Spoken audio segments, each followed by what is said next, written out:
Wang penglin de ki Israel jatan ki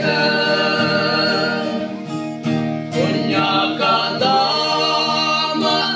ngoyang ki ya yang yesem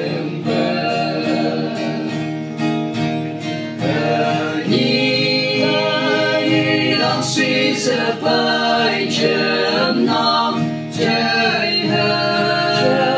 hay nấu cha đã Christa nang suy để mang hàng ba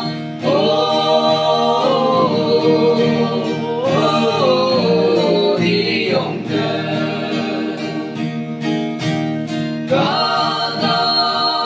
sang tuổi yam ba lan mô hay yang chu yang hậu mơ hoa ngô yang đi sẽ dễ xem bờ nhi nang si sẽ phải chém nang chơi hay nấu cha đã